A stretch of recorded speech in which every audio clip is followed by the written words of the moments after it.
চাঁদের আলো ছড়িয়ে পড়েছে হার্ট রাজ্যে।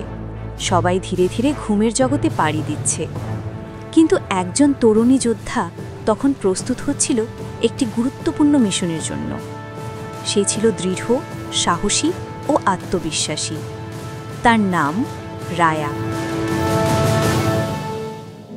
রাতের আধারে রায়া নিঃশব্দে প্রাসাদের প্রাঙ্গণ পেরিয়ে গেল। সে ঢুকে পড়ল প্রাচীন ড্রাগন মন্দিরে। মন্দিরের আঁকাবাঁকা গলিপথ ধরে সে ধীরে ধীরে এগিয়ে গেল। হঠাৎ তার আঙুল স্পর্শ করল দেওয়ালের এক অদ্ভুত খাঁজে। মনে হচ্ছে কেউ খুব চালাকির ভাঁজ পেতেছে, সে ফিসফিস করে বলল। সে ব্যাগ থেকে একটি ছোট্ট প্রাণী বের করল। চলো টুকটুক। রায়া প্রাণীটিকে আলতো করে আদর করে বলল, তাদের আসল চালাকি এখন দেখাও। টুকটুক বলের মতো গুটিয়ে গিয়ে গড়াতে শুরু করল। সাথে সাথে লুকানো ফাঁদগুলো সক্রিয় হলো।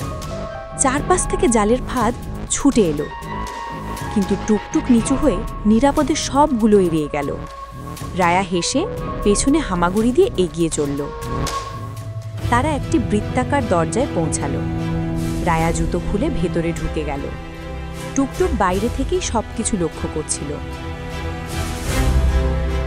রায়া যখন একটি গোপন কক্ষে প্রবেশ করল, সে বাতাসে এক ধরনের জাদুর স্পর্শ টের পেল। তার চোখ পড়ল লক্ষ্যবস্তুতে, ড্রাগন রত্ন। এটি জলের উপর ভেসেছিল, উজ্জ্বল আলো ছড়াচ্ছিল। রায়া চারপাশে তাকালো। এটা যেন খুব সহজ লাগছে, সে সন্দেহে শুলে বলল। ঠিক তখনই ছায়া থেকে এক যোদ্ধা বেরিয়ে এলো। সে রায়া আর রত্নের মাঝখানে দাঁড়ালো। আমি জানি তোমার কাজ আমাকে আটকানো, কিন্তু তুমি পারবে না, যোদ্ধা জবাব দিল। আত্মবিশ্বাসকে দক্ষতা ভেবে ভুল করো না ছোট্ট মেয়ে। আমি প্রতিশ্রুতি দিচ্ছি, ড্রাগন রত্নের বৃত্তের ভেতরে তোমার একটাও পা পড়বে না। রায়া আক্রমণে ঝাঁপিয়ে পড়ল। তীব্র লড়াই শুরু হলো। রায়া দারুণ যুদ্ধ করল, কিন্তু যোদ্ধার দক্ষতার সঙ্গে তার অস্ত্র কেড়ে নিল।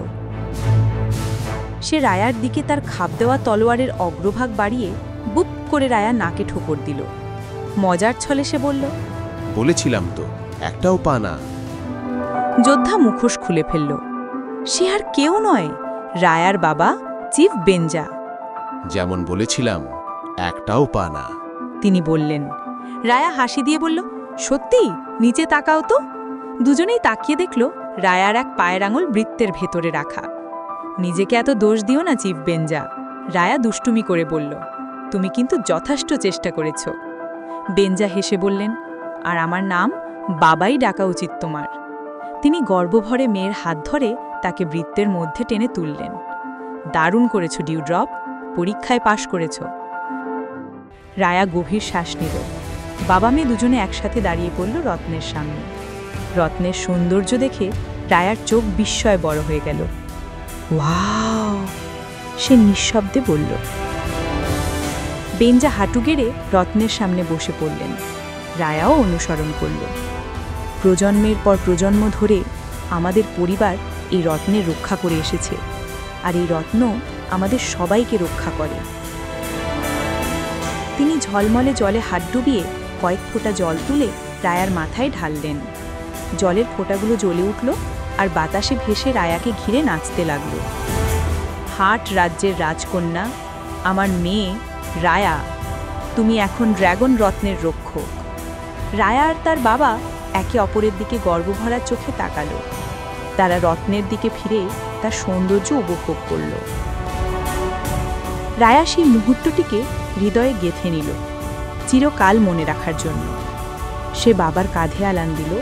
বেঞ্জা তাকে জড়িয়ে ধরলেন। দুজনের মনে তখন একটাই দৃঢ় প্রতিজ্ঞা, তারা একসাথে যে কোনো মূল্যে ড্রাগন রত্নকে রক্ষা করবে।